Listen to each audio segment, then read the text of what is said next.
প্রিয় শিক্ষার্থীবৃন্দ, আশা করছি খুব ভালো আছো। আজকে আমি ইংরেজি দ্বিতীয় পত্রের গ্রামাটিক্যাল টপিক প্রিপোজিশন নিয়ে আলোচনা করব। এই টপিকটি তোমরা প্রাথমিক থেকেই প্র্যাকটিস করে আসছো, কিন্তু এখন যারা মাধ্যমিক বা উচ্চ মাধ্যমিকে আছো তারাও প্রিপোজিশনে, তাদের মধ্যে অনেকেই আছে যারা প্রিপোজিশনে ফুল মার্কস পাচ্ছে না। তো এর পেছনে মূল কারণ হিসেবে আমার যেটা মনে হয় যে প্রপার গাইডলাইনের অভাব, অর্থাৎ যেভাবে আমরা রুলগুলো প্র্যাকটিস করব বা শিখবো এবং প্যাসেজগুলো প্র্যাকটিস করব সেভাবে হয়তো হচ্ছে না। বা তাহলে দেখা যাক যে আমরা কীভাবে প্রিপারেশন ডেভেলপ করতে পারি। আজকে আমি ক্লাসটা করি এবং দেখো তোমরা, আমার মনে হচ্ছে যে আজকে ক্লাসের পরে তোমাদের প্রিপারেশনটা খুব একটা কঠিন মনে হবে না। তো প্রিপারেশন শুরু করার আগে আমাদের প্রথমে জানতে হবে প্রিপোজিশন শব্দটার অর্থ কী। প্রিপোজিশন, দুইটা শব্দাংশ মিলে প্রিপোজিশন শব্দটা এসছে। প্রি শব্দের অর্থ হচ্ছে পূর্বে, আর পজিশন শব্দের অর্থ হচ্ছে অবস্থান। তাহলে কার পূর্বে কার অবস্থান, আমরা প্রিপোজিশন কাকে বলে জেনে নিই। The words stands before noun and pronoun, মানে হচ্ছে যে the words which stands before noun and pronoun in a sentence and make a relationship with other words of a sentence. ব্যাপারটা কী দাঁড়ালো, যে সকল শব্দগুলো নাউন বা প্রোনাউনের পূর্বে বসে একটা সেন্টেন্সের অন্যান্য শব্দের সাথে, মানে হচ্ছে অন্যান্য পার্টস অফ স্পিচের সাথে সম্পর্ক স্থাপন করে, তাকে প্রিপোজিশন বলে। এখন প্রিপোজিশন কাকে বলে জানলে তো আর প্রিপোজিশন পাওয়া যাবে না। আমাদের এর জন্য কী করতে হবে, বেসিক একেবারে রুল থেকে প্র্যাকটিস করতে হবে। আমি আজকে ক্লাসটা সাজিয়েছি, প্রথমে তোমাকে বেসিক কিছু রুলস শেখাবো বা দেখাবো, এবং তারপরে গুরুত্বপূর্ণ কিছু অ্যাপ্রোপ্রিয়েট প্রিপোজিশন দেখাবো। এরপরে সরাসরি আমরা এইচএসসি লেভেলের কিছু প্র্যাকটিস দেখাবো। আশা করছি যারা এবার পরীক্ষার্থী আছে এইচএসসির, তাদের জন্য আজকে ক্লাসটা খুব ফ্রুটফুল হবে। তাহলে চলো শুরু করা যাক। তো দেখো, প্রিপোজিশন পরীক্ষায় মোট 10টি আসে এবং মার্কস থাকে 5। প্রিপোজিশনে 5-এ 5 পাওয়ার জন্য নিম্নোক্ত রুলসগুলো, যেগুলো এখন তোমাদের করাবো, এবং প্রিপোজিশনগুলো অবশ্যই টানা মুখস্থ রাখতে হবে। এবং প্রত্যেকটা প্রিপোজিশন বসানোর আগে সেন্টেন্সের অর্থের দিকে খেয়াল রাখতে হবে, এবং প্রিপোজিশন বসবে কিনা সেটাও কিন্তু খেয়াল রাখতে হবে। প্রিপোজিশন দুই রকম হয়, একটা হচ্ছে ব্যবহারিক অর্থে, আর একটা হচ্ছে প্রিপোজিশন। এটা নির্ভর করে সেন্টেন্সের অর্থের উপর। প্রিপোজিশন হলে কিন্তু হুবহু যেমন আছে মুখস্থ করবে তেমন ভাবে লিখতে হবে, এটা কোনো পরিবর্তন নেই। খেয়াল রাখতে হবে এটা কি ব্যবহারিক অর্থ হবে নাকি প্রিপোজিশন অর্থ হবে। এজন্য 5-এ 5 পাওয়ার জন্য প্রিপোজিশন মুখস্থ করার কোনো বিকল্প নেই। আর প্রিপোজিশনগুলো কমপক্ষে 6 থেকে 7টা থাকবে 10টার মধ্যে, এটা খেয়াল রাখতে হবে।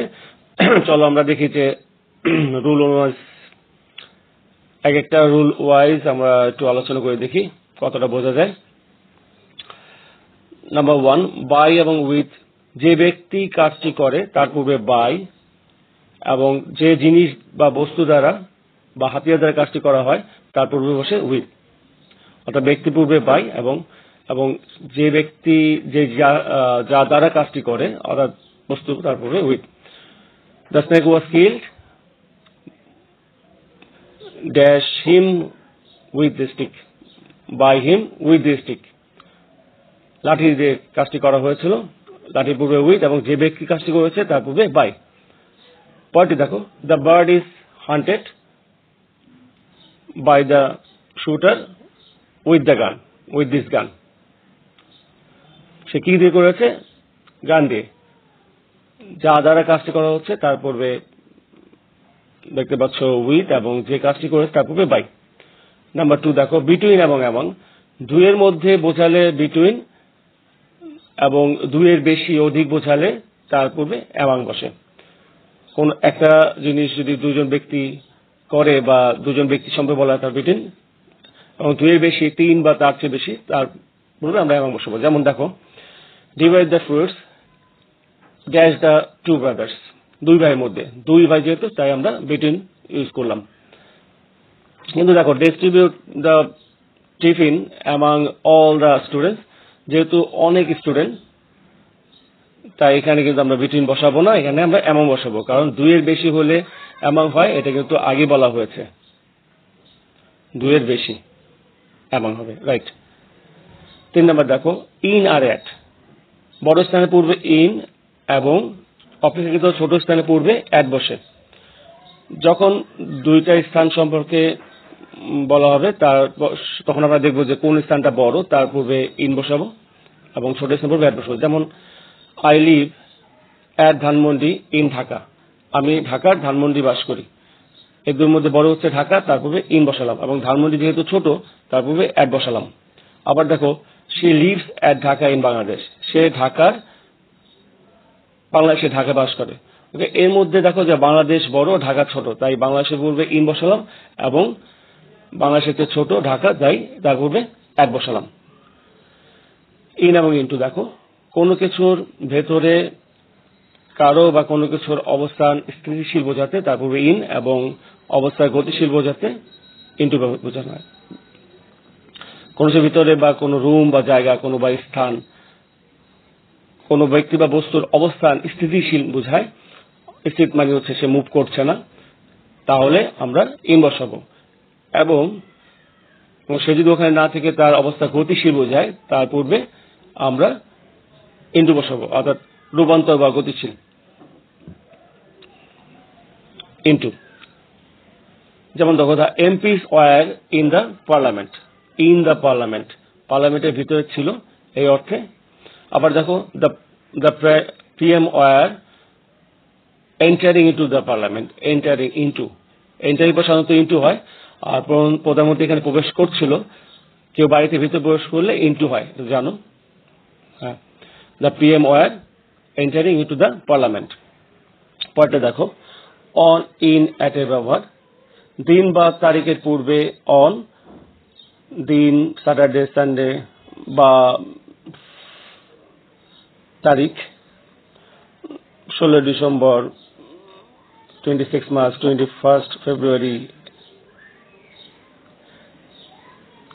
এই সকল পূর্বে অন, এবং মাস ও সময়ের বছরের পূর্বে ইন বসে, জানুয়ারি, ফেব্রুয়ারি, মার্চ, অথবা বছর বলতে 2019, 2020 এর পূর্বে ইন বসবে।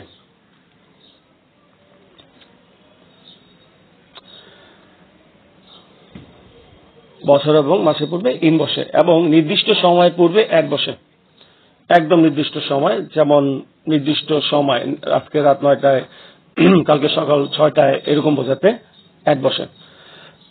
যেমন দেখো I meet the prime minister at 4 PM, নির্দিষ্ট 4টায়, নির্দিষ্ট সময়, তাই অ্যাট ব্যবহৃত হলো। এবং কি বার, দিন বা তারিখের পূর্বে অন বসে, বলা হয়েছে তাই মানডে, অন মানডে, দিন যেহেতু তাই আমরা অন বসালাম, দিন বা তারিখের পূর্বে অন বসে।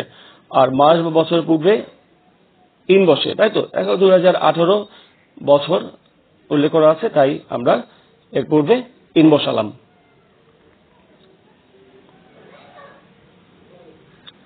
নাম্বার 6 দেখো ইন বা বাই, বিফোর, আফটার, ভবিষ্যৎকালের ব্যাপক সময়ের মধ্যে বোঝাতে ইন, নির্দিষ্ট ব্যাপক সময় নির্দিষ্ট না। আরেকটা হচ্ছে দেখো ভবিষ্যৎকালের নির্দিষ্ট সময়ের পূর্বে বাই এবং বিফোর, এবং ভবিষ্যৎকালের অনির্দিষ্ট সময়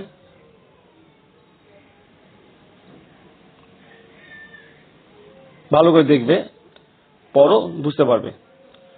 নির্দিষ্ট সময়ের পূর্বে বাই বা বিফোর ব্যবহার করব, এবং অতীতকালের ব্যাপক সময় বোঝাতে আফটার ব্যবহার করব, অতীতকালের ব্যাপক সময়।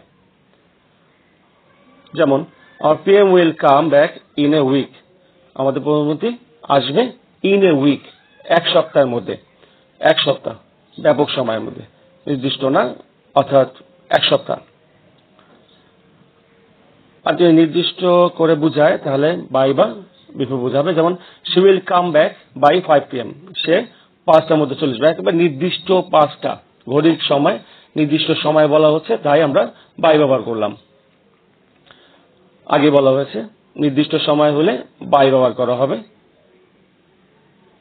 পরে দেখো she is coming, হ্যাঁ দেখো she is coming after 6 months, মানে সে 6 মাস পর আসছে, অর্থাৎ অতীতকালে ব্যাপক সময় বোঝানো হচ্ছে, তাই এখানে আফটার ব্যবহার করা হলো।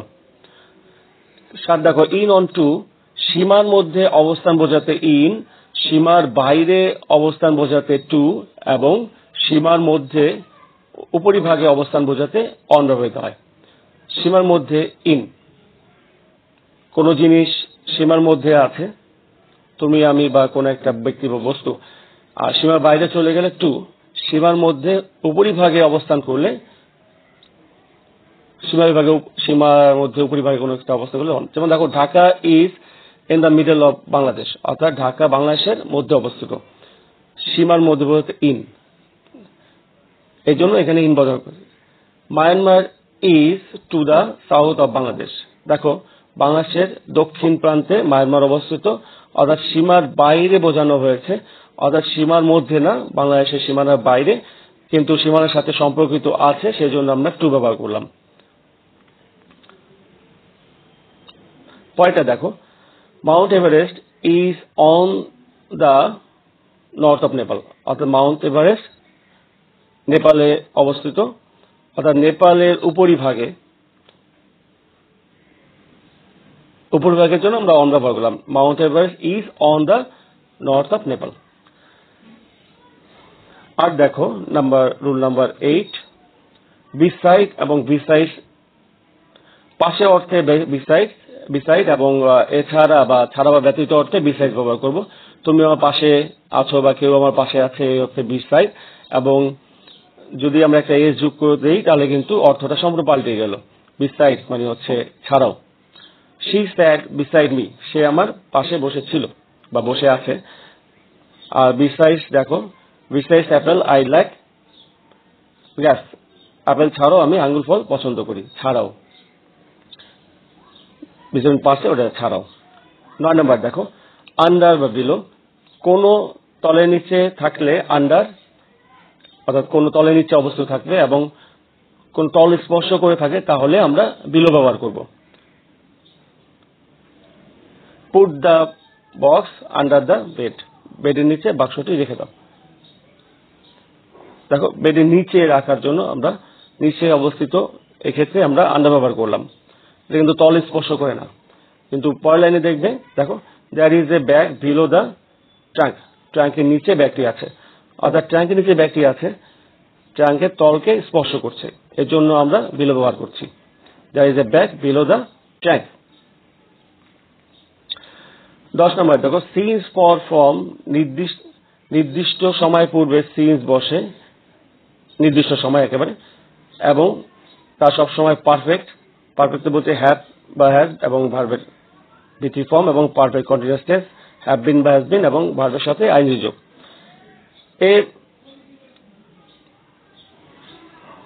এই দুটা টেন্সের ক্ষেত্রে কিন্তু এরকম হবে। ফর ব্যাপক সময় পূর্বে বসে, ব্যাপক সময় পূর্বে ফর বসে, এটা খেয়াল রাখতে হবে। নির্দিষ্ট সময় বলবে না, কোন টাইম। সিন্স বলতে পয়েন্ট অফ টাইম, একেবারে নির্দিষ্ট সময়কে বোঝাবে তাহলে। আর ফর বলতে ডিউরেশন অফ টাইম, অর্থাৎ সময়ের পর্যায়কালটা বোঝাবে, কতক্ষণ ছিলে তুমি, কত ঘন্টা ছিলে সেটা বোঝাবে।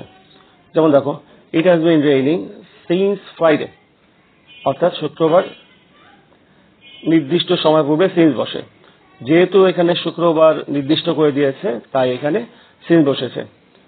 দেখো, পারফেক্ট কন্টিনিউয়াস ব্যবহার করা হয়েছে, it has been raining since Friday, since Friday, Friday, right.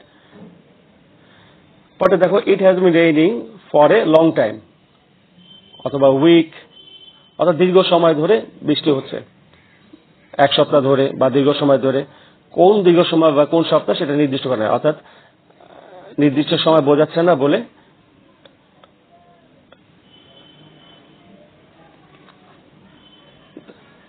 পরের লাইনটা দেখো যে, হ্যাঁ, যে কোনো টেন্সের ক্ষেত্রে কিন্তু ফর্ম ব্যবহৃত হতে পারে, কিন্তু সিন্সের ক্ষেত্রে কিন্তু আমরা যে কোনো টেন্সের ক্ষেত্রে ব্যবহৃত হলাম। দেখো যে, এ did and rain from January, জানুয়ারি মাস থেকে আর কোনো বৃষ্টি হয়নি, জানুয়ারি মাস থেকে আর কোনো বৃষ্টি হয়নি। ফর্মের ক্ষেত্রে কিন্তু টেন্স ম্যাটার করে না, সিন্স বা ফরের ক্ষেত্রে টেন্স ম্যাটার করে, এটা খেয়াল রাখবে। যেমন it did and rain from January, জানুয়ারি থেকে কোনো বৃষ্টি হয়নি। এই 10টা হচ্ছে আমাদের মোটামুটি ব্যবহারিক অর্থে আমরা যে রুলসগুলো আমাদের লক্ষ্য রাখতে হবে। গুরুত্বপূর্ণ অ্যাপ্রিবিউশন তোমাদের শো করছি অর্থ সহ। এগুলো তুমি চাইলে স্ক্রিনশট দিয়ে রাখতে পারো এবং খুব গুরুত্বপূর্ণ। আমরা যদি বিভিন্ন বইগুলো যেমন চৌধুরী হোসেনের বই বা নবোদয়ের বই ফলো করি তাহলে দেখবে যে কমপক্ষে 1500 করে, মিনিমাম 1500, 1600, 1700 করে এই অ্যাপ্রিবিউশন গুলো আছে। আগে বলা হয়েছে যে অ্যাপ্রিবিউশন গুলো যদি তুমি মুখস্থ না করো তাহলে কিন্তু প্রিপারেশনে 10টাই উত্তর দিয়ে অর্থাৎ 5-এ 5 পাওয়া একেবারেই সম্ভব হবে না। তাই এই প্রিপারেশন গুলো, অ্যাপ্রিবিউশন গুলো তোমাকে মুখস্থ করতে হবে। অর্থ মুখস্থ করতে পারো অথবা শুধুমাত্র কোন শব্দের সাথে কোন প্রিপারেশন হচ্ছে এইটা করলেই যথেষ্ট, মুখস্থ করলে যথেষ্ট। তুমি দেখতে পারো মোস্ট কমন গুলো আমি এর থেকে জেড পর্যন্ত তোমাকে এখানে শো করব, তুমি চাইলে এগুলো স্ক্রিনশট দিয়ে রাখতে পারো। দেখো দেখো নাম্বার 1 দেখাচ্ছে অ্যাভয়েড বাই, মেনে চলা, অ্যাবস্টেইন ফ্রম। হ্যাঁ, এইভাবে তুমি সরাসরি অ্যাভয়েড বাই, অ্যাবস্টেইন ফ্রম অর্থাৎ অ্যাভয়েড আসলে কি হবে, অ্যাভয়েডের সাথে বাই হবে, অ্যাবস্টেইন আসলে কি হবে, অ্যাবস্টেইনের সাথে ফ্রম আসবে বা ফ্রম বসিয়ে দেবো। এইভাবে তুমি মুখস্থ করতে পারো। তো এইভাবে মুখস্থ করো। দেখো আমি এখানে এর গুলো সিরিয়াল গুলো দেখতে পাচ্ছ। পরবর্তীতে তুমি বি সি ডি অর্থাৎ এ থেকে জেড পর্যন্ত আমি সবগুলো দেখাচ্ছি, একটু ভালো করে দেখো। এই দেখো বি এর সিরিয়াল গুলো, সি এর সিরিয়াল গুলো, অর্থাৎ এগুলো যে বলছিলাম যেটা যে তুমি চাইলে স্ক্রিনশট দিয়ে এগুলোকে সংরক্ষণে রাখতে পারো, এগুলো মুখস্থ করতে পারো, অর্থ সহ করতে পারো। অর্থ সহ না করলেও চলবে, তুমি শুধু কোন শব্দের সাথে কোন প্রিপোজিশন হচ্ছে এটা মুখস্থ রাখতে পারলেই যথেষ্ট। তো এখানে মোটামুটি 250টা আছে, এগুলো মুখস্থ করলে যথেষ্ট। সংখ্যাটা খুব বেশি মনে হচ্ছে, কিন্তু দেখো বইয়ে কিন্তু কমপক্ষে 1500 আছে, সেক্ষেত্রে 250 কিন্তু খুব একটা বেশি না। তো মুখস্থ করো, আমার মনে হয় 10টাই করে তুমি 5-এ 5 পাবে।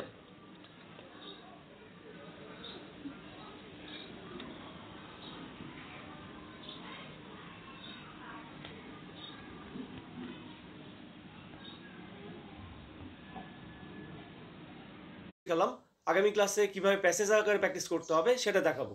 সে পর্যন্ত ভালো থাকবে। Thank you.